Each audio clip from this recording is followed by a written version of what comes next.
Perkenalkan, nama saya Airlangga Wibowo dengan nomor induk mahasiswa 0112523003 dari Prodi Informatika IF23H.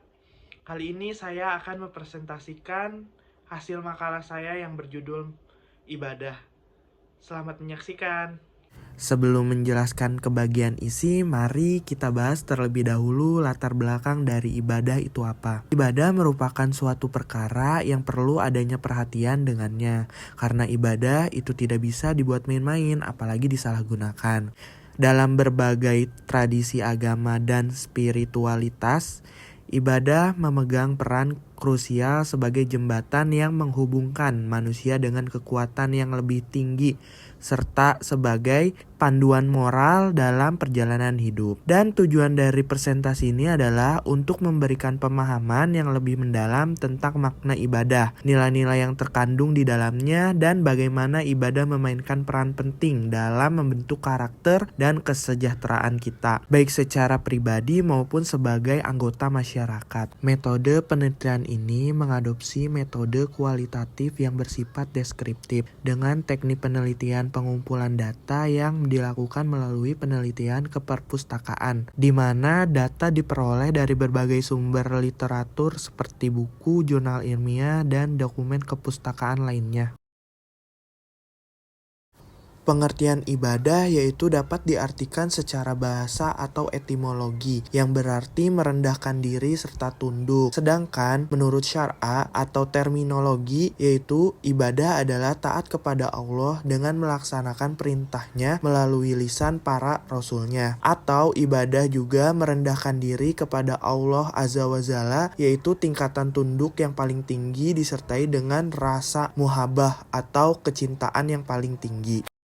Tujuan dari ibadah yaitu karena Allah Subhanahu wa Ta'ala memerintahkan semua hambanya untuk beribadah bukan tanpa alasan. Terdapat tujuan tersendiri di balik perintah untuk beribadah kepada Allah. Tujuan ibadah pada akhirnya akan memberikan manfaat kebaikan bagi siapa saja yang melaksanakan. Terdapat ayat Al-Quran yaitu Surat Az-Zariyat ayat 56-58 yang artinya, "Dan aku tidak menciptakan jin dan manusia melainkan supaya mereka beribadah kepadaku. Aku tidak menghendaki rizki sedikit pun dari mereka, dan aku tidak menghendaki supaya mereka memberi makan kepadaku. Sesungguhnya Allah dialah maha pemberi rizki yang mempunyai kekuatan lagi sangat kokoh." Hakikat dari ibadah yaitu ibadah adalah tujuan hidup kita. Hakikat ibadah itu adalah melaksanakan apa yang Allah cintai dan ridhoi dengan penuh ketundukan dan kerendahan diri kepadanya. Ibadah akan terwujud dengan cara melaksanakan perintah Allah dan meninggalkan larangannya. Cinta kepada Allah dan jihad di jalan Allah serta takut kepada Allah. Pada slide terakhir yaitu ada kesimpulan, yaitu ibadah sebagai ungkapan pengabdian dan ketaatan kepada Allah Subhanahu wa Ta'ala memiliki peran penting dalam kehidupan seorang muslim. Dari ibadah, seseorang dapat mencapai kedekatan dengan Sang Pencipta, menemukan makna hidup, dan mengembangkan karakter moral yang kuat. Ibadah juga membentuk dasar bagi nilai-nilai etika, solidaritas sosial, dan keadilan dalam masyarakat. Kesimpulannya, ibadah bukan hanya sekedar kewajiban, tetapi juga jalan menuju pemahaman diri yang lebih dalam, harmoni dengan alam, dan kontribusi positif terhadap masyarakat. Adapun saran pada presentasi kali ini yang membahas mengenai ibadah, yaitu selalu meningkatkan kesadaran spiritual. Yang penting untuk terus meningkatkan kesadaran spiritual melalui ibadah-ibadah yang dilakukan secara khusyuk. Melalui introspeksi diri dan kontemplasi, kita dapat memperdalam makna ibadah sebagai bentuk pengabdian kepada Tuhan. Dengan menerapkan saran-saran tersebut, diharapkan para pendengar presentasi ini tidak hanya menjadi kumpulan konsep, tetapi juga menjadi panduan praktis untuk menciptakan kehidupan yang lebih bermakna, bertakwa, dan penuh keberkahan.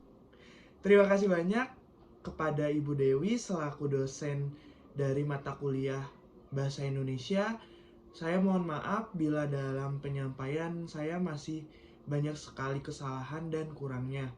Mungkin dicukupkan sekian. Wabillahi taufiq wal hidayah. Wassalamualaikum warahmatullahi wabarakatuh.